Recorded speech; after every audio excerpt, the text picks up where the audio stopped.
KBS 열린 토론.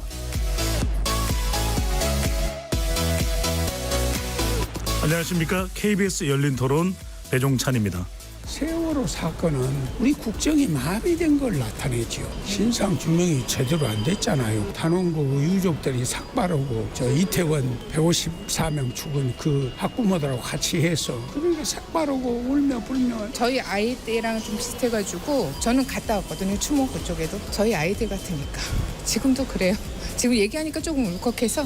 그러고 나서 계속 일이 터지잖아요. 다른 사건으로 여러 가지로. 믿고 싶지 않은, 신뢰하지 않는, 내가 나를 챙겨야 되는. 사실 불안해요. 뭘 타도 사실 안전불감증도 그렇고 불안하고. 자식이 많이 죽었으니까 진상규명이 끝이 없을 것 같고, 또 당사자 공무원들이나 그분들은 내가 꼭 직접 원인은 아닌데 이 정도면 됐지 않을까 이렇게 싶거든요. 그래서 양방향이 있을 것 같아요. 그 계기로 더 좀 나아지는 방향으로 돼야 되지 않을까요? 세월호나 이태원 참사는 규모가 컸을 뿐이지 조그만 사고나 큰 사고나 다 관리의 부재인 것 같아요. 진상조사를 했음에도 불구하고 또 아직도 안 됐다고 하는 건 국민의 안전을 좀 생각해주는 나라가 됐으면 좋겠다.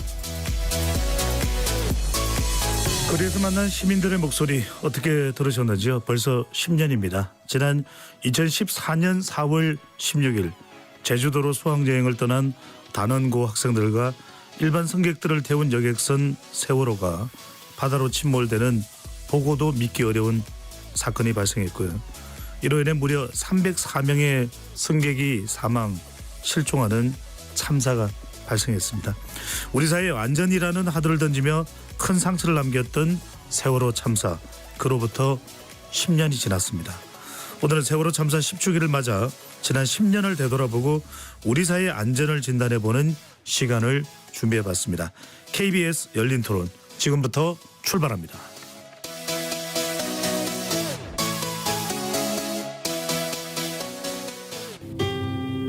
세월호 참사 일주기를 앞둔 이곳 진도항에는 많은 추모객들의 발길이 이어지고 있습니다. 잠시 후 이곳에서 세월호 참사 2년 기억식이 열릴 예정입니다. 세월호가 무트로 올라오는데 3년이란 세월이 걸렸습니다. 세월호 참사 4주기를 하루 앞둔 어제 다시 4월 16일입니다. 5년입니다. 오늘은 세월호 참사 6주기가 되는 날입니다. 세월호 참사 7주기인데요. 코로나19 여파로 예년 같은 모습은 아니었지만 8년 전 그날 국가는 없었습니다. 오는 16일은 세월호 참사 9주기를 맞는 날입니다. 오늘은 세월호 참사가 발생한 지 꼭 10년이 되는 날입니다.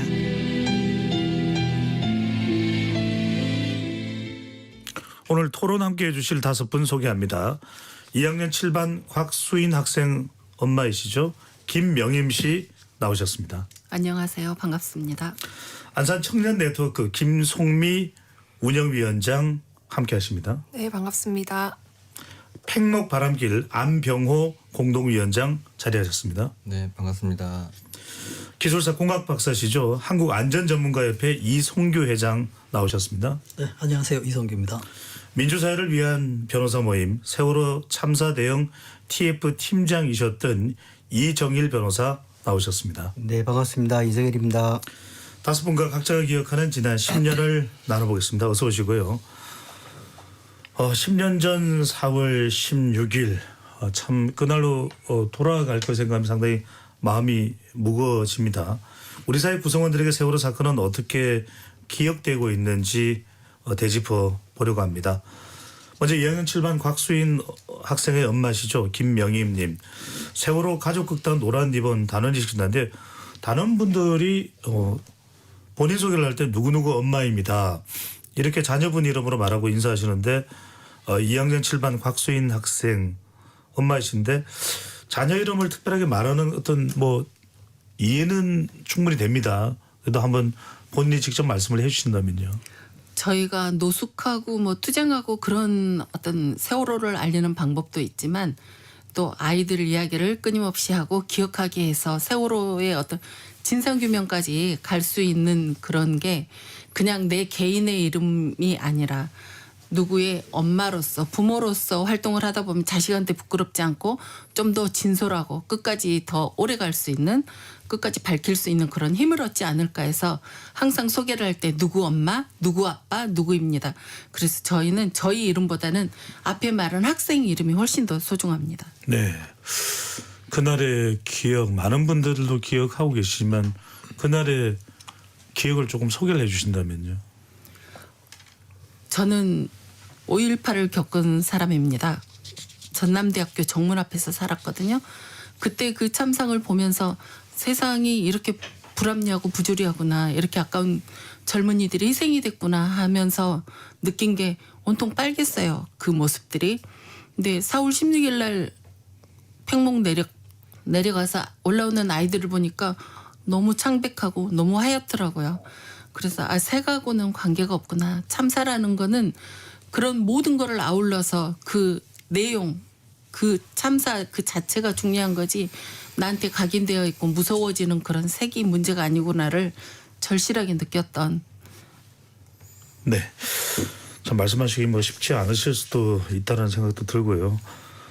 김성미 운영위원장 안산 청년 네트워크입니다. 10년 전 당시 병원에서 일하셨을 때니까 뭐 20대로 기억이 20대 시절로 네. 시절의 기억을 하실 텐데 희생자 학생 중에 또 다친 학생도 있어서 이렇게 수학여행 가기 전에 물품을 또 뭐 치료약품을 또 챙겨주시기도 하셨다면서요? 네, 병원에 제가 이제 병원에서 원무과라고 이제 외래에 이렇게 환자들 오면은 수납하는 업무를 했었는데 그 친구가 너무 밝고 항상 인사를 잘하는 친구였어요.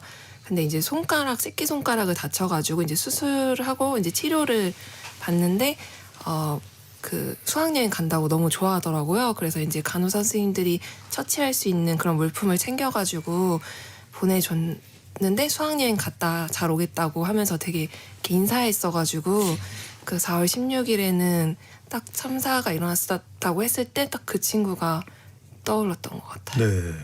그날을 또 특별하게 기억하고 계신 게 있다면 좀 소개를 해주시면요.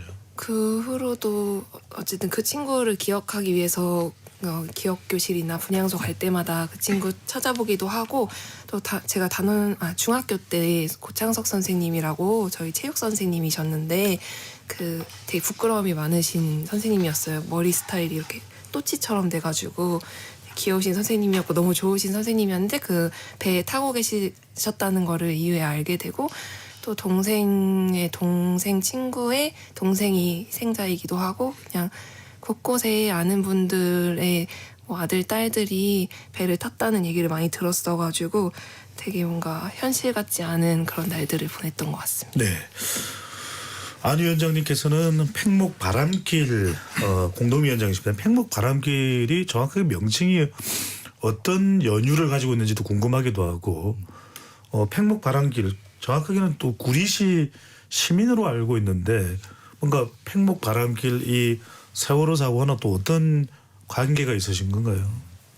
처음에 저는 이제 팽목바람길이 만들어진 건 2018년에 만들어졌고요. 2018년 4월 16일에 개통식 그쯤에 이제 개통식을 했는데 저는 개통한 다음에 그때 이제 걸으려고 이제 참여하기 시작하면서 이제 팽목바람길에 함께 하게 됐고 그 참여하게 된 계기도 그 전에는 사실 참사 당시하고 그 18년까지는 굉장히 좀 무감했던 것 같아요. 스스로 돌아보면. 네.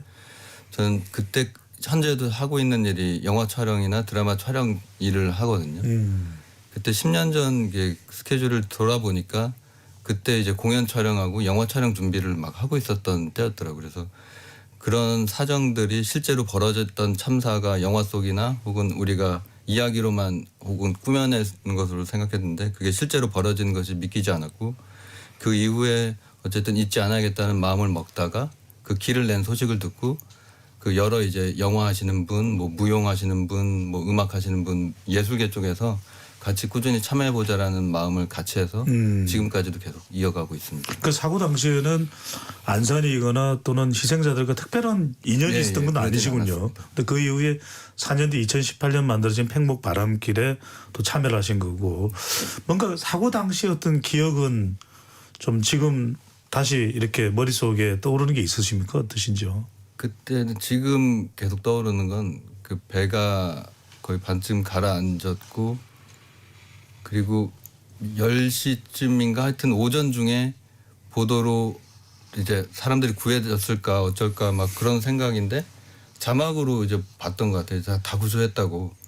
그래서 그때 이제 스탭들이라고 막 영화 준비하면서 다 구조했구나 다행이다 뭐 이러고 넘어갔었는데 이제 저녁 무렵 시간이 이제 회의를 하고 일정은 지내다 보니까 그게 이제 아닌 걸로 이제 확인이 되고 그러니까 아까 말씀드렸던 것처럼 영화를 준비하고 있는 가상의 이야기를 속에서 이제 그런 죽음들이 다뤄지는 것으로 알았는데 실제로 그렇게 수많은 사람들이 못 나온다라는 게 믿기지 않았었죠. 네. 정말 그 과정을 국민들이 다 봤기 때문에 국민들 마음속에도 다 엄청난 뭐 상처가 되기도 하고 또 고통이 되기도 하고 참 어떻게 말로 형용하기가 쉽지 않습니다. 이 변호사님. 네네.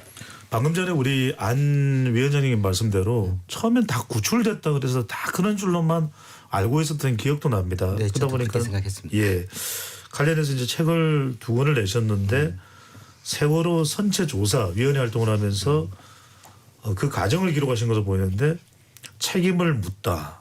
세월호 다시 쓴 그날의 기억. 이 2권의 책을 내신 특별한 배경이 있을까요? 네, 책을 써야 되겠다고 생각했던 이유는 그 세월호 진실을 기록하고 그리고 책임을 묻는 과정을 통해서 우리가 어떤 것을 배우고 그리고 그 공동의 기억을 통해서 연대의 힘으로 안전한 사회로 나가기를 바라는 그런 희망을 담아서 나름대로 기록한다고 생각했습니다. 네. 특별히 뭐 우리 2014년 세월호 사건을 생각하시면 머릿속에 떠오르는 건 있으신지요? 뭐 아까 우리 안 위원장님 말씀하셨는데 저는 아침에 시골의 아버지 어머니가 저희 집에 올라와 있었어요. 그래서 뭐 어르신들은 좀 빨리 이렇게 눈을 뜨시잖아요. 그래서 9시 뉴스를 보고 뭐 YTN 뉴스를 보고 있었던 것 같은데 조금 있다가 출근하기 위해서 뉴스 자막에 서해 인근에 여객선이 침몰했다. 해경과 해군이 출동하고 있다. 이 자막을 보고 법정으로 갔거든요. 법정을 가면서 해경과 해군이 출동했으니 다 승객이 구조되겠거니 그런 바람을 가지고 있었고 그렇게 확신을 했었는데 오후에 이제 사무실에 들어와 가지고 우리 직원한테 아까 어떻게 됐어? 이렇게 물어보니까 변호사님 다 구조됐답니다. 이런 거예요. 그때도 우리 직원은 그런 말 끝나서 책상에 앉자마자 바로 우리 직원이 바로 들어와가지고 오보라고 하네요. 그러면서 좀 마음이 굉장히 착잡했고 그때 앉아서 저는 한동안 그래도 마지막까지 희망을 잃지 않고 그 세월호 승객들이 저는 구조되기를 바라는 마음으로 한동안 열심히 기도를 했던 기억이 생생합니다. 네. 당시를 떠올리면 눈물을 흘리지 않은 우리 국민들은 없을 겁니다. 당시에 이 세월호 사건 뭐 우리 참사라고도 이야기를 합니다. 참사라고 많은 분들이 이야기를 하시는데 참 그 납득이 안 가는 부분이 분명히 있습니다. 사고기 때문에 상당히 좀 이 세월호 이 운영을 하는 회사의 또 부실한 점도 문제가 됐고 또 뭐 급변침을 하면서 왜 침몰을 하게 됐는지도 참 의문이고 구조 과정에서도 왜 더 적극적으로 효율적으로 되지 않았을까 이 부분도 의문이고 한국안전전문가협회의 이성규 회장님은 당시를 떠올려 보시면은 사고와 관련해서 안전과 관련해서는 어떤 부분이 가장 먼저 생각이 나시는지요? 네, 지금 맹카께서도 말씀하셨지만은 이제 여러 가지 요인이 있거든요. 배 문제도 있고 안전 운행, 어떤 항해사나 선장들 이런 문제가 있거든요. 그러나 이제 어느 곳에서나 어느 세계에서나 사고가 안 나는 곳은 없어요. 그러나 가장 중요한 건 사고 난 원인이 중요한 게 아니라 사고 난 이후 직후부터 대응이 문제거든요.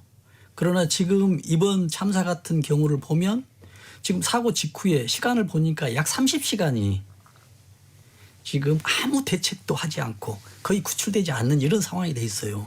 그래서 이런 사고 난 이후에 안전에 대한 대응, 대책이 아주 미흡했다라는 그런 결론을 내릴 수밖에 없습니다. 네.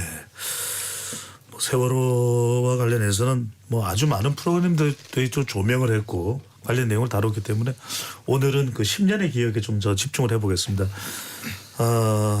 곽수인 학생의 엄마 김명임 씨께서는 세월호 가족극단 노란 리본에서 활동을 해주시는데 이 연극의 내용, 노란 리본, 오늘도 좀 노란 옷을 입고 나오셨습니다만 뭐 연극의 내용이 어떤 내용인지 좀 소개를 해주신다면요. 저희가 지금까지 5편의 연극을 했거든요. 지금은 작년 4월부터 시작해서 아마 올해까지 거의 2년 동안을 한 작품으로 하고 있는데 저희가 처음 연극을 하게 된 동기가 싸움에는 여러 종류가 있지만 연극이라는 거는 사람의 감성을 움직이는 그런 문화잖아요. 그래서 저희 이야기가 사람들한테 피곤을 주지 않고 어떤 감동을 줄 수 있으면 좀 더 오래 기억되겠다 해서 연극을 택해서 저는 이건 또 다른 방법의 투쟁이라고 생각을 하는데 아이들 이야기를 해야 되겠고 세월호 이야기를 해야 되겠다 했는데 이제 점점 해오다 지금 가장 최근에 하고 있는 연극은 저희들 이야기예요. 엄마들 개인의 이야기. 그러다 보니까 아이들 실명도 나오고요. 저희가 출연할 때 저는 수인이 엄마로 나오고 다른 엄마는 그 아이의 엄마로 다 나오고 아이들 이름도 다 나오거든요. 그거를 우리가 지금 할 수 있기까지 거의 8년이 걸렸는데 되도록이면은 울지 않고 사람들한테 아이들 이야기를 전달할 수 있는 어떤 계기가 됐으면 하는 마음으로 지금 그 연속해서 보여드리는 연극, 연속극을 지금 현재 계속 공연을 하고 있어요. 그렇군요. 궁금한 것은 이런 연극을 하시면서 잊혀지면 안 되는 거죠. 관객들에게 알리는 것도 중요할 것 같고 또 관객들이 사실은 적극적으로 관심을 보이는 경우도 있지만 그렇지 않은 경우도 있거든요. 그걸 또 확인하는 또 순간일 수도 있는 것이고 또 하나 중요한 것은 당사자가 돼보지 않고는 이 가족분들의 고통, 아픔 감히 어떻게 우리가 함부로 이야기하겠습니까? 좀 이 연극을 통해서 그런 아픔의 과정이 뭐 10년이 흘렀지만 좀 치유가 되시기도 합니까? 어떻게 가족분들의 심정은 어떠십니까? 이런 연극을 하는 효과. 네. 저희들이 아마 집에 있었으면은 전부 지금 아마 병원에 들어가 있었을 것 같아요.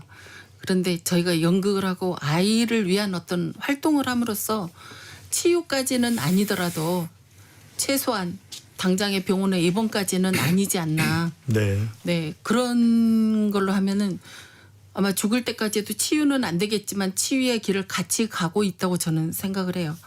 그래서 항상 저희가 누구 엄마입니다, 누구 아빠입니다 하고 먼저 얘기를 하고 시작을 하잖아요. 그런 모든 게 그래도 우리 아이들의 어떤 진상규명이나 왜 그랬는지 그 아이들한테 갈 때 우리가 갖고 가고자 하는 그런 어떤 물음에 대한 답 같은 거를 끝까지 추구하면서 아마 지금 현재 활동하고 계신 분들은 계속 가실 것 같아요. 건강이 허락하는 한은. 네. 아까 안병호 위원장께서는 참 중요한 말씀이 정작 뭐 안산 또는 뭐 팽목과 직접적인 연관이 있었던 건 아니지만 그 이후에 관심을 가지고 2018년부터 이렇게 팽목 바람길 관련된 일을 하고 계시는데 자, 이 팽목 바람길을 통해서 혹시 또 영상에 담으셨는지도 궁금하기도 하고요. 이게 이 구간이 어떻게 되는지도 궁금하고 앞으로 이제 국민들이 우리 또 방송을 통해서 10년 앞으로 이제 또 다시 계속 시간은 진행이 되니까요. 어떤 인식과 좀 의식을 해줬으면 하는 바람이 있으신지요? 돌이켜보면 팽목바람길 가기 전에 그 2016년 박근혜 정부가 탄핵되고 그 즈음에 촛불로 시민들이 이제 광화문 광장에 나와가지고 여럿이서 촛불을 들고 이제 모두 다 잊지 않겠다고 기억하겠다라고 했었고 저도 이제 그 말에 동참을 했었고요. 그리고 지나고 보면 이제 잊지 않겠다라는 것들이 어떻게 했는지가 좀 돌아보니까 특별히 그런 한 게 없는 것 같아서 그래서 선생님 먼저 이제 팽목바람길 만드셨던 분들이 어린이 책 글 쓰시는 어린이 책 동화를 쓰시고 하시는 분들이 이제 길을 내주셨거든요. 네. 그분들이 제안해 주셨을 때 선뜻 받아들였던 것도 그냥 기억하기 위한 나만의 노력이라고 생각했어요. 이제 그렇게 걸으면서 이것이 어떤 곳이었는지 확인하고 팽목바람길의 코스가 팽목항 그 참사가 일어나고 그 희생자들이 올라왔던 곳에서부터 출발을 하거든요. 네. 그럼 거기서부터 걸어서 팽목마을 그 바로 인근에 붙어 있는 팽목마을을 지나고 또 주변에 바닷가를 걷고 그리고 또 그렇게 코스를 돌아서 한 12km 정도가 되는 팽목항 주변의 길을 걷습니다. 그러면서 이 팽목항이 단순히 이제 슬픔만 있는 것이 아니라 거기서 계속 살아가고 있는 마을 분들과 그 교류도 할 수 있고 그래서 계속 꾸준히 사람들이 찾아와서 이것이 어떤 것인지 무시로라도 지금 떠올릴 수 있게끔 하는 것이 좀 필요하다는 생각이고 그렇게 지금 많은 분들이 오시진 않더라도 꾸준히 찾을 수 있는 곳이 됐으면 하는 바람입니다. 그러면은 안 위원장님은 주로 어떻게 운영하시는 겁니까? 이걸 좀 홍보하고 또 실제 오시는 분들께 안내도 하고 기억의 벽과 충무의 공간도 있다고 하는데 그건 어떤 내용인지도 좀 소개를 잠깐 해주시면요. 일단 팽목바람길은 뭐 이렇게 크게 안내하거나 뭐 홍보를 하거나 그렇게 뭐 자금이 탄탄하진 않아서 일단 10명 되는 운영위원들이 돌아가면서 이야기를 하고 있고요. 그리고 기본적으로 모집은 매달 한 번씩 이제 그 안내를 해요. 그게 페이스북이나 그리고 문자로 그 전에 참여하셨던 분들한테 문자로 안내를 보내서 오늘은 이런 코스로 걷는다 참여해 주십사 하고 그렇게 구글 신청을 받고 그리고 저희가 매번 이제 걸을 때마다 시작하는 게 그 희생자들이 올라왔던 곳에서 이제 분향소가 만들어졌잖아요 처음에. 그리고 분향소는 이제 기업관으로 바꿔서 계속 운영하고 있고 그 기업관에 모여서 이제 추모를 드리고 걷기를 출발하거든요. 그리고 그 기업관에 가는 코스가 하나가 있고 또 하나로는 이제 그 진도 VTS 쪽으로 또 옐로우 로드라는 코스가 있습니다. 이제 그 코스로 갈 때는 이제 기억의 벽 앞에서 그 방파제 쪽에서 또 추모를 드리고 이제 그 코스를 출발하고 그런 식으로 항상 이제 출발하기 전에 이 죽음이 어떤 죽음들이 이곳에 있었든지 다 같이 상기하면서 꾸준히 기억할 수 있죠. 그렇군요. 세월호 참사와 관련된 이 또 VTS 진도 VTS면 약간 관제소 같은 그런 공간을 이야기하시네요. 참 그날 우리가 그 참사를 겪으면서 등장했던 용어들을 다시 한 번 더 확인하면서 추모할 수 있는 시간이 될 것 같은데 김성민 위원장께서는 10년 전에 29세 때 이제 병원 원무과에 계신데 안산이 고향이십니까?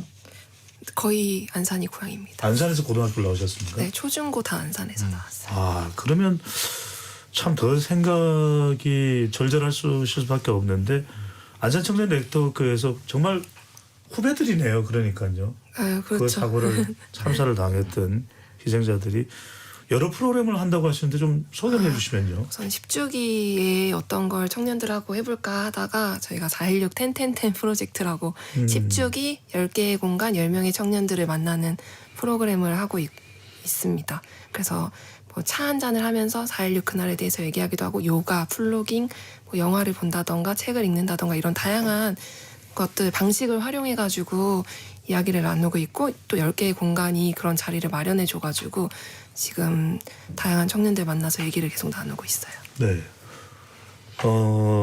김 위원장님께 좀 궁금해서 여쭤보면 저는 10년 전에 그 사고가 났을 때 우리 단원고등학교 학생들, 후배들, 선배들 그들의 참 상처가 엄청날 것 같다는 생각이 들거든요. 네. 쉽게 지워지지도 않을 테고. 네. 어떻습니까? 그런 것 같아요. 저희가 이번에 만나면서 청년들 감정적인 거를 좀 얘기 많이 들어보니까 분노가 제일 컸던 것 같고 그다음에 회피, 무력감 그리고 부채감 같은 것들이 되게 많이 있더라고요. 그리고 그런 게 좀 되게 슬프다는 생각이 들었어요. 10년이 지나서야 이제 청년들이 그런 얘기를 꺼낼 수 있다는 게 뭐 10년이 지났으니까 가능한 얘기이기도 하지만은 더 많은 기억하고 추모하는 장들이 많이 열려서 그런 거를 충분히 풀어낼 수 있었으면 어땠을까 그런 아쉬움들이 많이 있었던 것 같습니다. 네. 그게 아마도 우리 모두가 함께 노력을 해야 될 부분이 아닌가 싶은 생각이 들고요.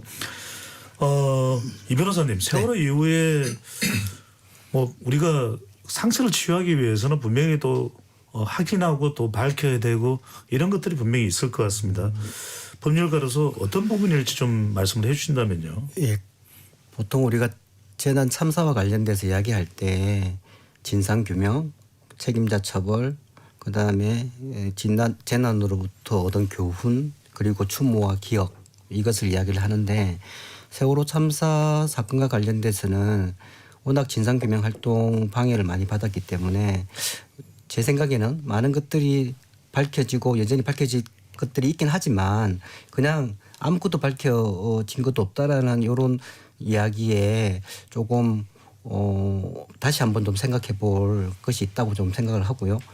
그리고 세월호 참사와 관련돼서 구조하지 못한 해경 치위부에 대한 재판에서 결국 무죄 판결로 확정이 됐잖아요. 그렇다고 해서 해경 지휘부의 무능과 무책임이 절대 가려지지 않는다. 그들의 책임을 여전히 우리 일반 국민들은 알고 있고, 그리고 그 무죄 판결로 인해서 우리 진상규명의 목소리, 책임자 처벌의 목소리가 결코 실패한 것이 아니다. 세월호 참사는 국가의 존재 이유를 말하고 했던 사건이라고 저는 알고 파악하고 있는데, 여러 가지 국민의 열망을 통해서 진상규명 활동을 했고, 최종적으로 사참위는 국가의 부재를 확인하는 어떤 종합 보고서를 냈고, 그리고 이제 그 보고서를 통해서 우리 사회가 정말 안전해지기 위해서 무엇을 해야 될 것인가를 각성하고 촉구하고, 거기에 우리 모두가 함께 주체적으로 나서야 된다는 인식을 했다는 측면에 있어서 나름대로 성공의 어떤 과정이었다라고 저는 좀 평가를 하고 싶습니다.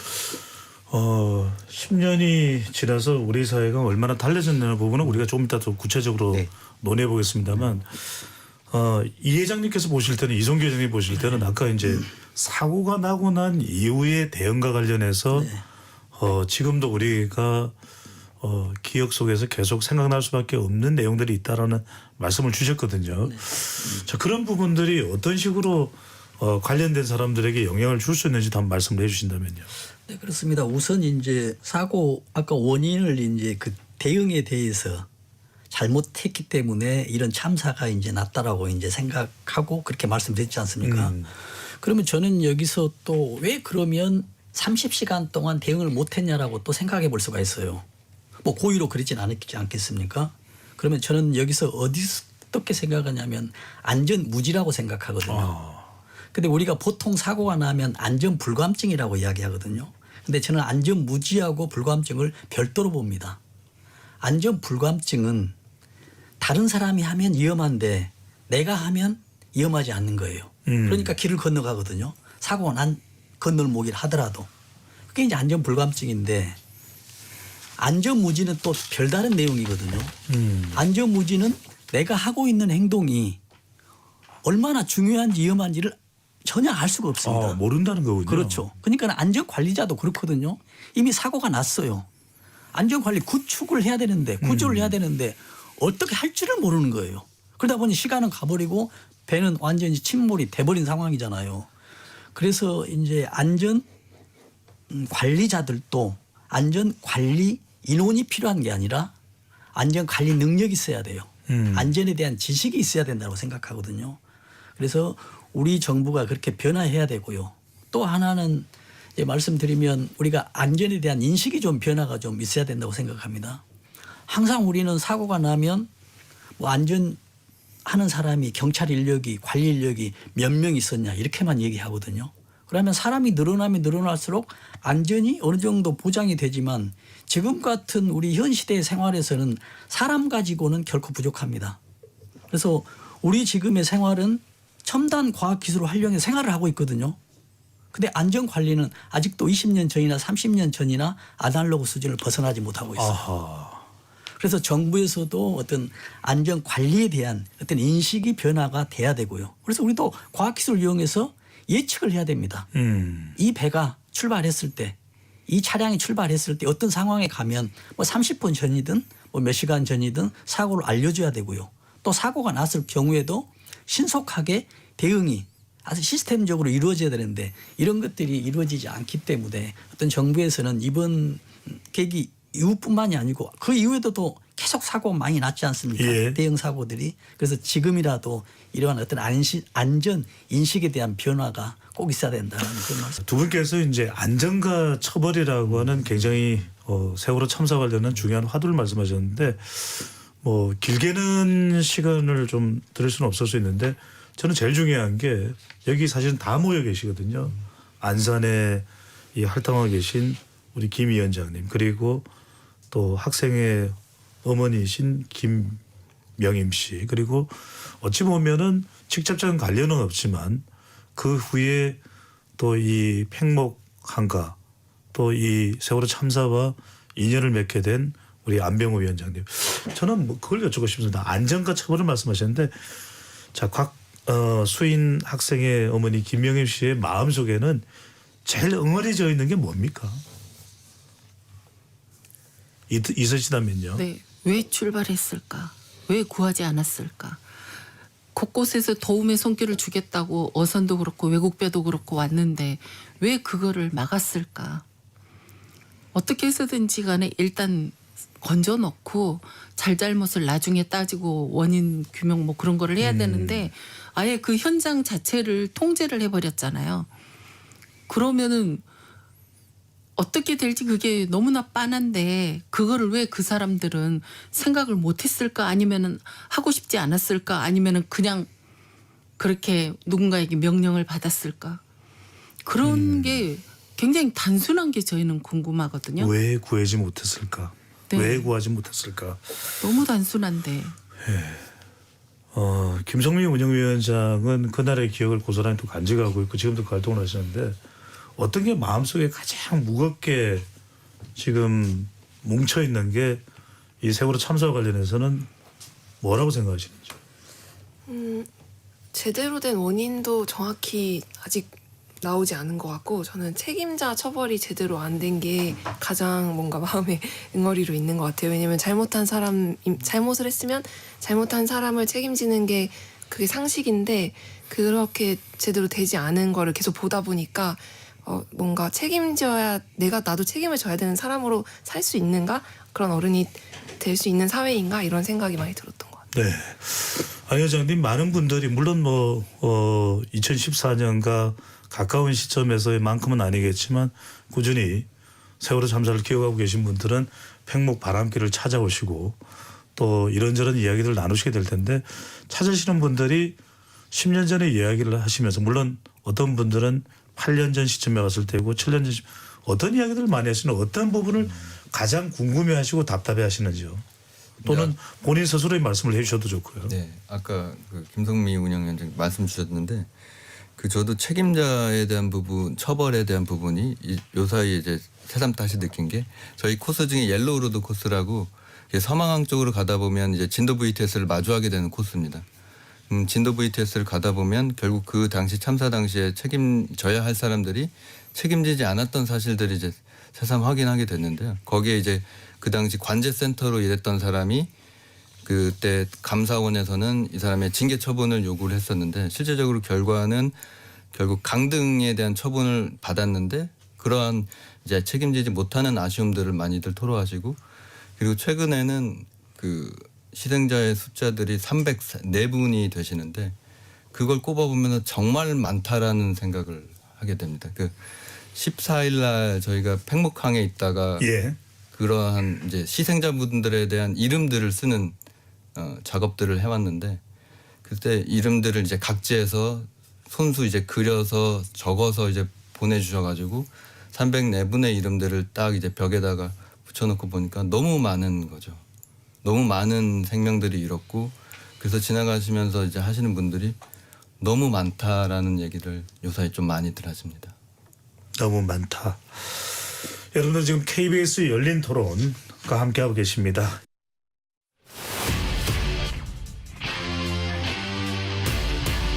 토론에 정답은 없습니다. 토론이 세상을 바꿀 수도 없습니다. 하지만 질문은 새로운 세상을 만들 수 있습니다. 질문으로 올바른 세상을 만드는 첫걸음. 평일 저녁 7시 20분 KBS 열린 토론 2부 이어가겠습니다. 스튜디오에는 2학년 7반 곽수인 학생 엄마이시죠. 김명임 씨가 나와 계시고요.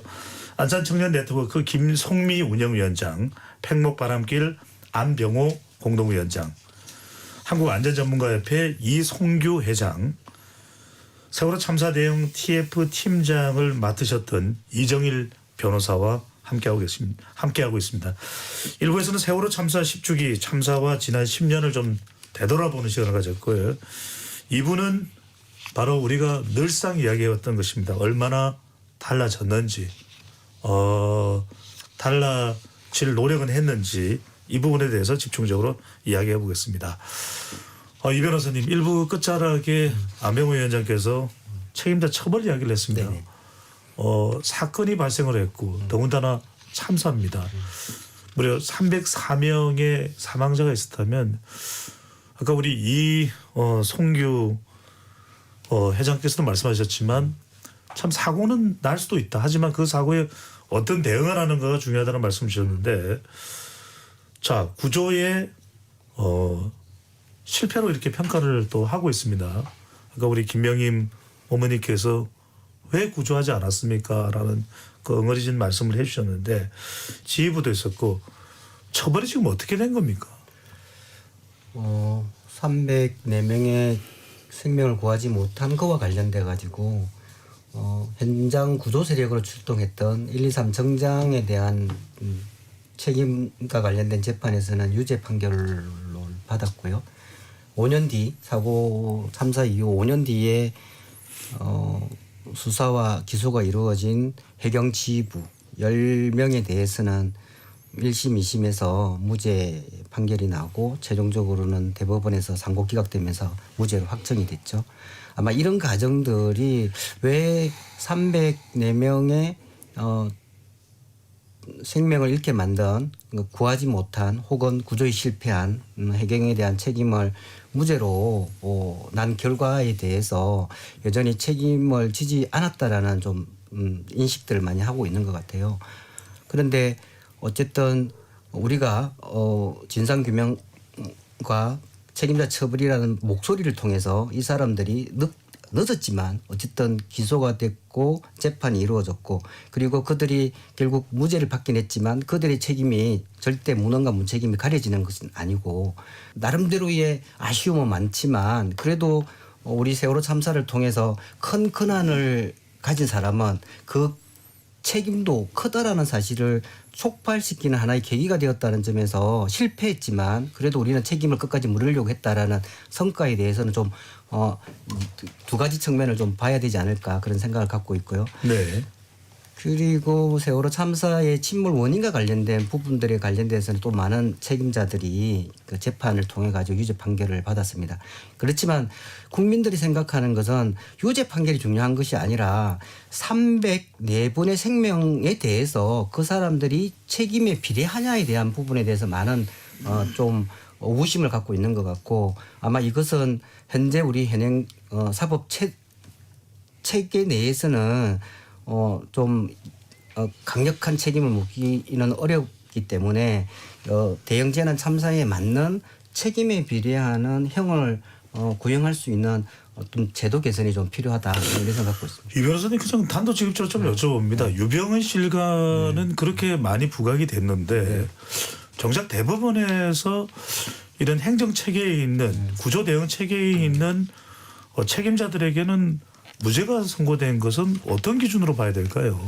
일단 유병헌 씨 같은 경우에는 뭐 이렇게 수사하다가 돌아가셔서 아예 더 이상 수사가 진행되지 않았고 아마 유병헌에 대한 책임을 묻는 방식은 형사적으로는 절차가 전혀 진행되지 않았고 민사적으로 네. 진행이 됐습니다. 민사적으로는 세월호 수색 구조 과정에 들였던 비용 그리고 그 잠수사들의 어떤 들었던 비용 기타 등등의 어떤 약 4천억여 원의 국가가 재산적 손실을 봤는데 그것에 대해서 세월호 침몰 원인에 책임 있는 유병헌 청해진 해운의 실질적인 소유자로서 책임을 묻는 민사소송이 진행됐고 그 민사소송은 유병헌이 돌아가셨기 때문에 죽었기 때문에 거의 유족을 상대로 소송을 진행하고 있고 현재 서울고등법원에 진행 중에 있습니다. 아직까지 결론이 안 났나요? 네, 그렇습니다. 또 하나 중요한 게 바로 안전입니다. 그럼 지난 10년간 뭔가 해경도 어떻게 한다, 해체한다, 조직의 체계를 바꾼다, 안전정책도 바꾸겠다, 어쩐다라는 이야기들이 많이 나오긴 했습니다. 이 회장님, 네. 뭐가 좀 우리 국민들이 인식하기에 또는 우리는 사고가 없으면 또 어떻게 변했는지를 또 모를 수는 있으니까요. 뭔가 정말 획기적으로 세월호 참사가 뭐 이런 표현은 적절치 않을 수 있습니다만 미랄이 돼서 우리 사회에 좀 경각심을 불러일으키는 그 계기가 돼서 뭐가 달라졌습니까? 어떻습니까? 네, 그동안에 이제 뭐 몇 가지 달라지긴 했거든요. 특히 이제 기관이 변경됐습니다. 정부 네. 기관이. 맨 처음에 이제 경찰청이 있다가 이제 세월호 나기 전에 해양 경찰을 독립화를 시켰어요. 해양 경찰청이 신설이 됐습니다. 그러다 보니까는 사고가 또 나버리는 거예요. 그러다 보니 다시 이제 해양 경찰을 경찰청에 통합시키고 안전처를 설립을 합니다. 그리고 또 정부가 이제 바뀌어요. 네. 바뀌니까 또 안전처를 없애고 다시 원위치 또 해양 경찰을 설립하는 이런 정부 조직이 뭐 도돌이 표식으로 진행이 되고 있습니다. 아하. 그러나 이제 정부에서는 뭔가는 좀 안전을 하겠다라고만 하지 사람 이동하는 격이거든요. 뭐 앞에서도 뭐 이야기하셨지만은 뭐 구속되고 이런 사람은 있지만은 조직이 안전처로 커지니까 그 내부에서는 승진하는 경우가 또 발생하는 거예요. 그러니까 어떻게 하냐면 대형 참사가 났는데 일부는 승진해요. 왜냐하면 조직이 커지니까요. 그러다 외부에서 또 들어올 수 있는 또 상황도 아니다 보니 그러다 또 조직을 또 줄이면 공무원들은 또 규정상 또 어떻게 해고나 시킬 수 없는 상황이고 그래서 계속 이렇게 성환이 되는 이런 과정이 있고요. 또 하나는 보면 이제 정말 제도적으로 어떤 그 선박의 운영 가능 연수 그러니까 사용 연한이죠. 사용 연한을 25년인데 30년으로 늘렸어요. 사고 나기 전에. 다시 또 25년으로 줄이거든요. 그래서 조금 이제 안전을 이제 보장한다는 얘기겠죠. 그래서 뭐 이런 것도 있었고 뭐 3,000톤급 이상에서는 뭐 선박용 블랙박스 항해 기록 장치도 설치 의무화가 돼 있어요. 그리고 또 이제 중요한 거는 뭐 제도상으로 중요합니다. 지능형 해상 교통 정보 시스템 이런 것들이 설치돼서 운영이 되고 있는 그런 상황입니다. 네. 예전에 궁금한 게 그 당시에 저도 기억나는 게 그 이후에도 계속 제기됐던 문제지만 가령 뭐 선박의 노후화 문제 또 과적의 문제 이 세월호도 일본에서 들여와서 또 개조를 했던 그런 선박 아니겠습니까? 그렇습니다. 그 당시에 또 많이 얘기했던 게 뭐 평형수의 문제 또 선장 등 이 인력 수준에 대한 개선 문제 이런 부분들이 사실은 여러 가지 정말 뭔가 얽혀 있는 부조리 등도 많이 또 부각이 되기도 했습니다만 근데 그때 우리가 제일 기담아 들었던 것은 재난 컨트롤 타워는 만들어질 수 있다. 그건 어떻게 된 겁니까? 그러니까 지금 뭐 말씀하신 대로 어떤 이런 재난은 뭐 한두 가지 요인으로 발생하지가 않거든요. 되돌아보면 정말 10여 가지 이상의 많은 요인이 정말 이렇게 상황이 겹칠 수 있을까라는 그런 상태에서 이렇게 발생이 되거든요. 그래서 이제 정부에서 하기 위해서 뭐 말씀하신 대로 재난 컨트롤 타워를 만들어 놓고 있습니다. 그래서 뭐 재난 관리형 시스템으로 하고 있어요. 이런데도 불구하고 어떤 뭐 만족할 만한 이런 뭐 결과들은 나오지 않는 그런 상황이라고 봅니다. 네. 물론 뭐 그전보다는 분명히 또 개선된 점도 있겠죠. 네. 그래서 사고가 안 나야 되는 것이 분명할 것인데 아까 이제 처벌 직후에는 제가 곽수인 학생의 어머니 김명임 씨의 이야기를 또 의견을 여쭤볼 수밖에 없는데 자 우리가 안전 이야기도 들어봤고 아까 이정일 변호사께서 말씀하신 처벌 이야기도 들어봤습니다. 좀 이제 조금은 그래도 제3자의 시각에서 볼 수 있는 두 분의 의견이 참 중요할 것 같아요.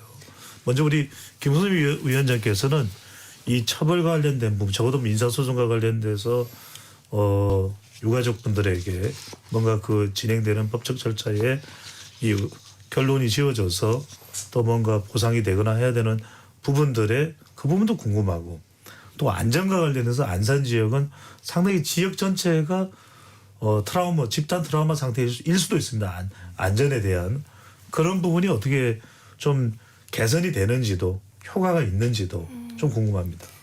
저희가 그 프로젝트 하면서 청년들 신청할 때 우리 사회가 10년이 지났는데 생명안전 사회가 됐는가를 5점 만점에 몇 점으로 이렇게 점수를 매겨서 하는 걸 했었는데 평균이 2.25 점수가 나왔어요. 아이고. 근데 저는 생각보다 높다고 생각했어요. 2.25 점수가.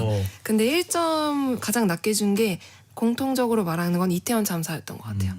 10년이 됐는데도 참사가 계속되는 현실에 살고 있으니까 나에게도 언제 있을지 모르는 일이다.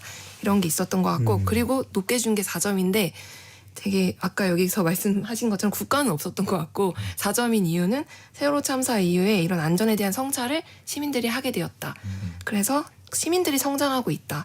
그래서 그게 되게 슬프더라고요. 여전히 국가가 없는 것 같다는 생각이 많이 들어서 그래서 또 달라진 게 없냐 했을 때는 저는 되게 많은 것들이 변했다고 생각하는데 네. 유가족분들이 앞장서서 변화를 만들어 온 게 너무 많다고 생각이 들어요. 특별법도 이제 만들어서 해오신 게 있고 기억교실도 계속 유지하면서 아이들을 기억할 수 있는 공간이 생기고 그리고 또 재난참사에 대한 사회적 참사라는 어떤 규정 이런 것도 세월호를 통해서 더 만들어진 것도 있는 것 같고 그리고 이제 곧 저희 안산에 생명안전공원이 생길 예정인데요. 그거가 생긴다고 하면은 더 많은 변화들을 체감할 수 있지 않을까 그런 기대를 갖고 있습니다. 생명안전공원을 통해서 어떤 효과가 있을까요? 우선은 요즘에 제가 많이 느끼는 거는 요가를 하고 막 플로깅을 하고 막 이런 사회 참여 자기 몸을 돌보고 사회 참여하고 이런 다양한 활동들이 있잖아요. 예. 이런 게 다 잘 살아가기 위해서 하는 거잖아요. 내가 잘 살고 싶어서.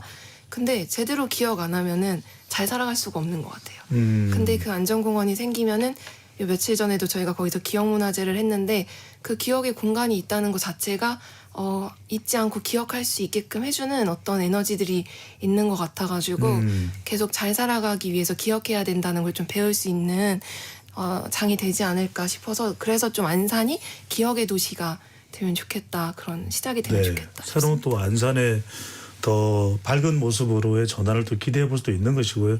그리고 또 결국 세월호 참사가 우리에게 어두운 기억만 강요하는 것도 저는 아니라고 생각을 합니다.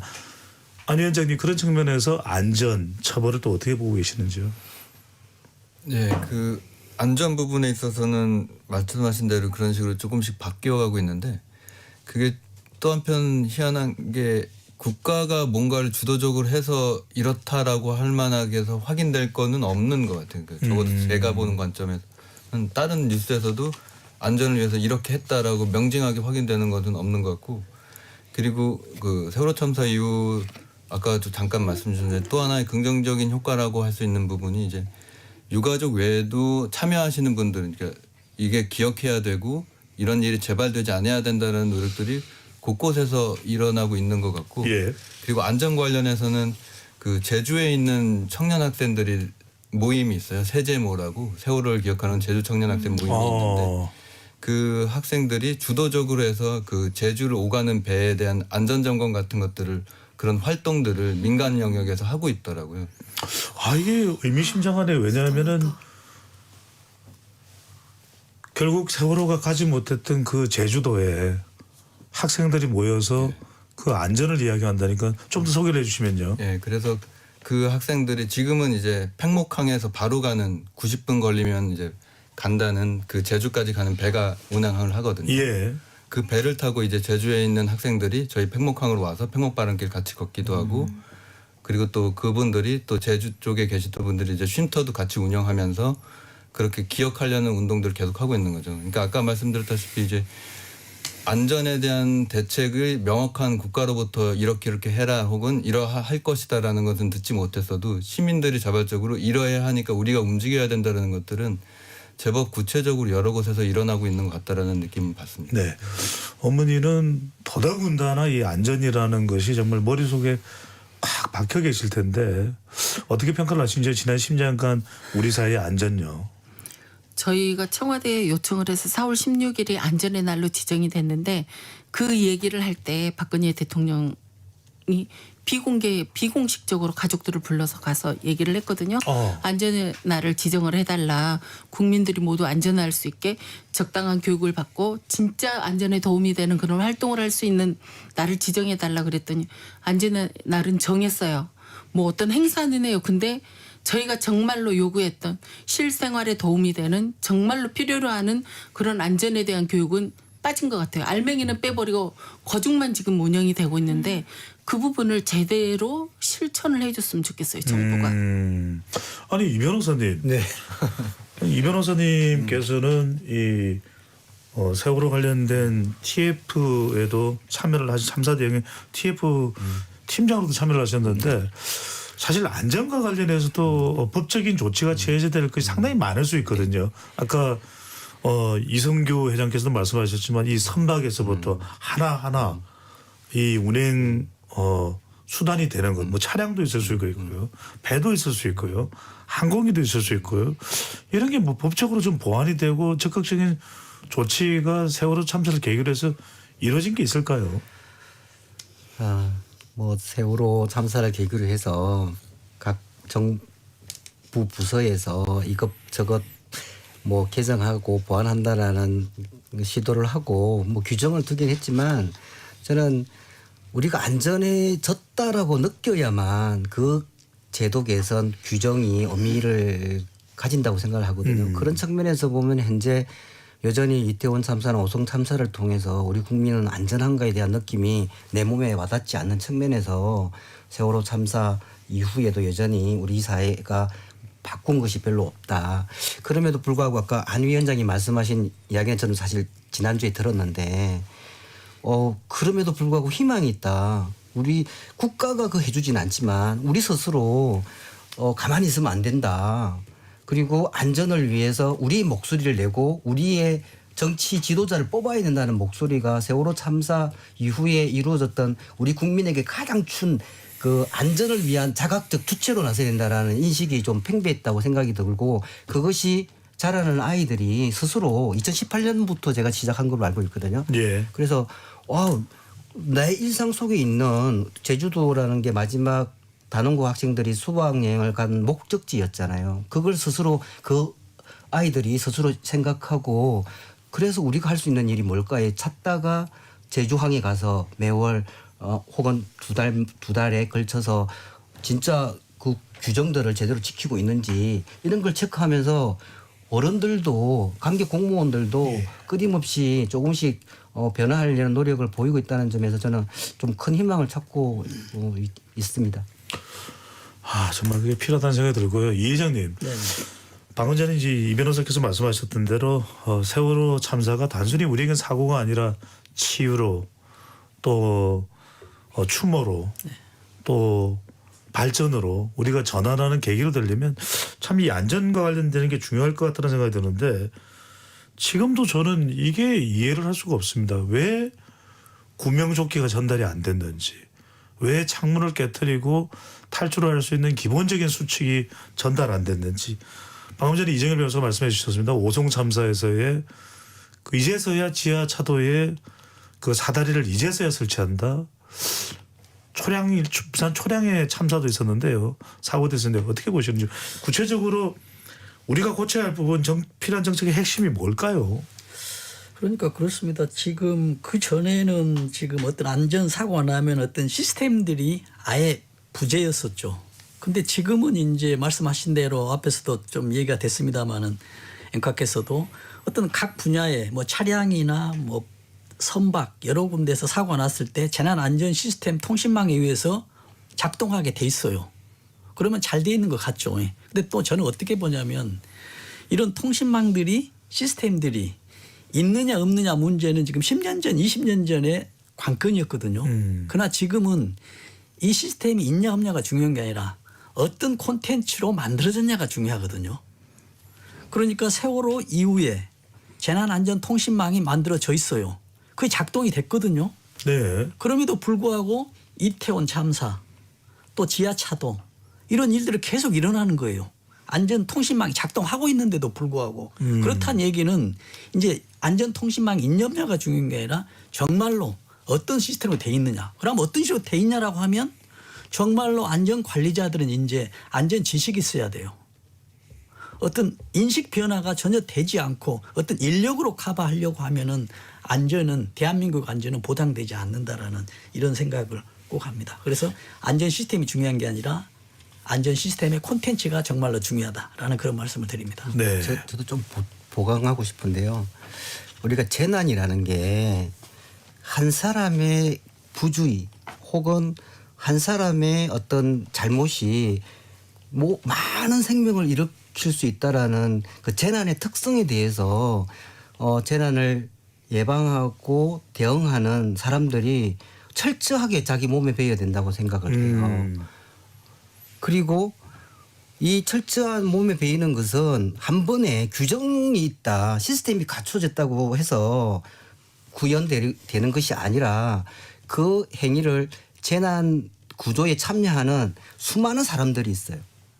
왜냐하면 그 수많은 사람들이 사실 통신 시스템은 효율을 주기 위해서 통신 시스템을 만들었는데 네. 오히려 실제 대응 단계에서는 통신의 오류 때문에 정보가 왜곡 전달되어서 오히려 더 실패하는 그런 어떤 과정이기도 하거든요. 그렇다면 이 재난에 예방하고 대응하는 이 사람들 중심으로 해서 수많은 관계자들이 참여하는 이 훈련을 끊임없이 나의 일상 속에서 내 몸으로 바로 튀어나올 수 있을 정도로 반복되는 훈련이 필요하다고 생각하고요.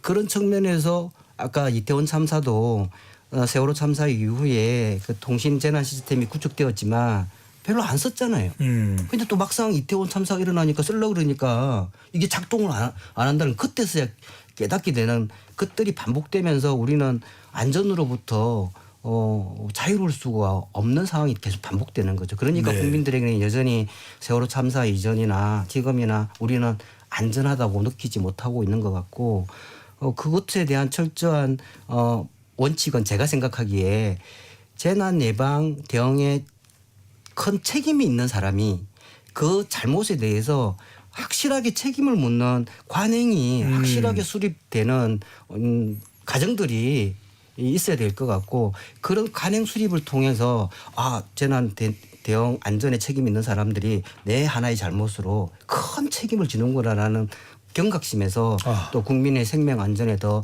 집중하지 않을까 그런 생각을 해봅니다. 안 회장님 혹시 아까 제주 학생들의 제주도 분들의 그 안전도 말씀 주셨는데 안전 관련해서 혹시 팽목 바람길을 운영하고 이제 공동위원장으로 계시면서 좀 인식한 부분도 있으실지요?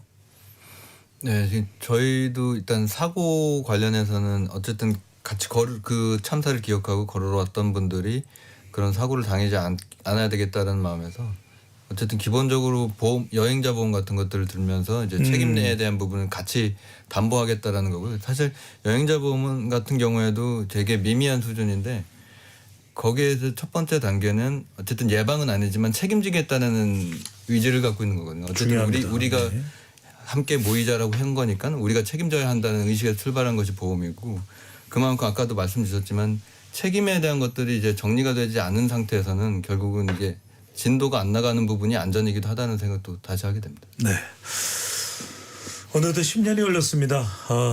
대한민국 국민들의 마음속에 영원히 잊혀지지 않는 참사가 바로 세월호 참사가 아닌가라는 생각이 듭니다. 많은 국민들이 참 많이 눈물도 흘렸습니다. 그들의 삶과 죽음이 헛되지 않도록 우리가 계속 어떻게 기억하느냐가 너무나 중요할 텐데요. 오늘 토론을 마무리하면서 어떻게 세월호 참사가 그날이 기억되면 좋은지 또 앞으로 그 기억을 위해서 어떤 일을 해나가실지 말씀을 들으면서 마무리를 하려고 합니다. 먼저 김성미 위원장님부터요. 저희가 그 청년들하고 만났을 때 얘기했던 거는 돈보다 사람의 생명이 소중한 사회를 첫 번째로 해야 한다 이런 얘기를 많이 했어요. 그래서 그런 사회가 될 수 있게끔 각자 할 수 있는 만큼의 것들을 하려고 하고 개인적으로는 좀 저희 이번에 만나면서 느낀 건데 애도하고 기억하는 거에 되게 죄책감을 갖고 있는 것 같다는 생각이 많이 들었어요. 이 청년도 그렇고 시민들이. 그래서 애도하고 기억하는 거에 죄책감 갖지 않는 그런 사회를 좀 이 세월호 참사 이후에 그런 사회가 좀 만들어지면 좋겠다 그런 생각이 들었어요. 네, 당당하게 애도하고 당당하게 기억하고 추도하는 걸, 기억하는 걸. 네, 이 변호사님. 네, 저는 그러니까 법조인이다 보니까 우리가 어쨌든 재난 예방 대응에 책임 있는 사람들이 그 책임을 맡겨준 이유는 어떤 수단을 동원해서라도 국민의 생명 안전을 지키라는 국가의 국민이 신뢰하고 맡긴 거잖아요. 그래서 그런데 이제 실제로 그 어떤 참사에 대해서 제대로 대응하지 못했다라고 하면 그 근원에 맞는 비례하는 책임을 묻는 것이 관행이 좀 수립되었으면 좋겠고 현재 재난 참사는 우리 일상적으로 일어날 수 있는 우리 옆에 있는 그 위험 요소다. 그렇기 때문에 내 작은 부주의가 많은 생명을 잃게 할 수도 있다라는 경각심을 가지고 사소한 부주의도 이래서는 안 된다라는 어쨌든 책임 있는 그런 대응, 특히 안전에 관련된 관계자분들이 그런 마음으로 국민의 생명의 안전을 지켜줬으면 감사드리겠습니다. 네. 어떻게 우리가 의식을 가지고 있느냐가 너무나도 중요할 테니까요. 이성규 회장님. 네. 저는 이제 안전 전문가로서 그 안전을 대비하는 이런 과정들은 4단계로 있거든요. 예방 단계 있고 대비 단계 있고 사고 대비를 위해서 무엇을 하느냐. 대응 단계는 사고가 났을 때 어떻게 되느냐. 그다음에 복구 단계 이렇게 되거든요. 근데 가장 사고가 많이 났던 게 대응 단계입니다. 사고가 딱 났는데 어떻게 할지를 몰라요. 경험을 계속 하면서. 그래서 결국은 뭐 서울시에서 문제가 났으면 시장이 언제 전화를 받았느냐. 충청도지사가 시장이 얼마 받았느냐. 시스템화가 돼 있는데도 불구하고 미흡된 부분이 굉장히 많아요. 그래서 대응 단계에 대해서 좀 철저한 대책이 필요하고요. 특히 이제 복구 단계에서는 저는 안전 측면이지만 큰 재난으로 인해서 어떤 가족들이나 어떤 그 피해자들 있지 않습니까? 어떤 뭐 경제적인 지원, 직업을 잃은 사람도 많지 않습니까? 여기에는 대책이 좀 필요하다고 생각하고요. 이제 추가적으로 말씀드리면 네. 우리가 안전에 들어가는 이제 비용들이 있지 않습니까? 정부에서도 투자돼야 되고요. 또 기업체에서도 투자돼야 되고 또 개인이 안전에 대해서 투자되고 그러지 않습니까? 그래서 안전에 들어가는 비용들을 우리가 지금까지는 소모 비용으로 생각했거든요. 여기에 투자하면 없어진 비용이다. 사고 안 나면 이게 무슨 비용이지? 라고 생각했는데 만약에 사고가 났을 때는 그 소요 비용에 수백 배, 수천 배가 들어가거든요. 천문학적인 비용이 그렇죠. 들어가겠죠. 네. 그래서 안전에 들어가는 비용은 없어지는 소모 비용이 아니다. 투자 비용이라는 생각을 해야 된다. 이런 인식 전환이 더 필요하다고 하고요. 예. 마지막으로 이제 보면은 일본에서 후쿠시마 원전 사고가 났지 않습니까? 그때 일본에서도 그 선진 안전국이라는 그 나라에서 사고가 났는데 안전 전문가들이 수년 동안 결론이 있습니다. 연구한 결론이. 안전의 대책은, 재난의 대책은 생각할 수 없는 것을 생각해야 된다. 네. Think the unthinkable이라는 이런 용어를 만들더라고요. 그래서 우리는 안전에 대해서 앞으로도 더 끊임없이 연구하고 노력해야만이 그래도 대한민국의 안전이 보장될 수 있다라는 그런 말씀을 드립니다. 네. 안병호 위원장님. 그 팽목항은 304명의 희생자분들이 비로소 무트로 올라온 곳입니다. 그곳이 무시로 지나는 사람들이 여객선을 타러 오는 사람들이 이곳이 어떤 곳인지 알 수 있게끔 하는 기억되는 장소로 계속 남았으면 하는 바람입니다. 네. 마지막으로 2학년 7반 곽수인 학생의 어머니시죠. 김명임 씨.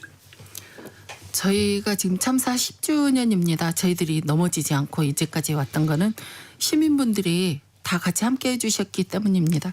10주기 시민위원을 모집합니다. 여러분 격려해 주시고 응원해 주시기 바랍니다. 그리고 두 번째 저희가 피해자도 그동안 재난 참사를 겪었던 모든 뭐 대구 지하철 삼풍백화점 그 모든 재난 참사 피해자들이 연대해서 피해자 권리센터를 만들었습니다. 아까 안전에 관해서 말씀하셨지만 피해를 당했을 때 연락을 주시면은 법률적인 거, 의료적인 거, 어떤 경제적인 거 그 모든 부분을 피해자 입장에서 같이 고민하고 함께 생각을 합니다. 기억해 두셨다가 꼭 이용해 주시기 바랍니다. 감사합니다. KBS 열린 토론 이것으로 모두 마무리하겠습니다. 오늘 토론 함께 해주셔서 감사드리고요. 여러분들이 10년이 지났지만 세월호 참사를 어떻게 기억하는가가 참 중요하다는 생각이 듭니다. 끝으로 악동 뮤지션의 그때 그 아이들은 들으면서 인사드립니다. 지금까지 KBS 열린 토론 배종찬이었습니다.